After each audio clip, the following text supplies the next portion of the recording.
Ako po si Father Dennis, parin din siya sa social media. Tara, magkwentuhan po tayo. Sa araw na po ito, may pupuntahan po tayo. Saan? Walang iba, kundi dito. Sa bayan ng Bulinaw, Pangasinan. Ang tahanan ng mga giant taklobo. Tara na! Punta muna tayo sa kanilang minamahal na parokya, ang St. James the Great Parish. Hey! Andito na po tayo ngayon sa bayan ng Bulinaw. Sabi po ng ating mga kaibigan, ang pinakalumang simbahan dito sa Diocese ng Alaminos ay ang St. James the Great Parish. Opo, ang St. James the Great Parish. Kaya naman, alamin po natin ng konting kwento tungkol po dito. Tara na! Meron tayong kaibigan dito. Ate Casey! Good morning po! Good morning po. Ayan, ito po si Ma'am Casey. Ano pong pangalan, full name po natin, ma'am? Ako po si Casey. Apo, may microphone po tayo, ma'am. Yes, opo.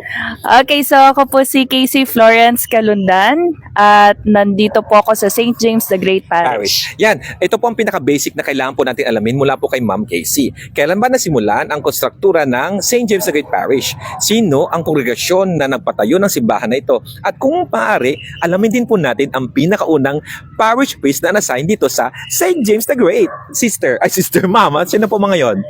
Okay po, so nagsimula po ito kay Father Esteban Marin. Opo. Dominican Father po siya. At nagsimula po yung construction noong 1609. Ah, si Sinonain pa po. Opo. Opo. From Dominicans, tinurn over po ito sa mga Agustinians. Ano po ba? Sino po kaya ang pinakaunang pari dito po sa St. James the Great Parish? Si Father Esteban Marin po. Anong kongregasyon po niya? Meron po ba tayong balita? Chismis? Dominican Father po. Ay, ganun po ba? Para sa mga kaibigan po natin na first time po pumunta po dito sa parokyang ito, para madali po nating alamin ang mga bagay-bagay na binanggit ni Ma'am Casey dito. Ayan, nakasulat po dyan sa bandang gilid. O, di ba? Para hindi tayo mahirapan, pwede pong basahin ang mga bagay na iyan.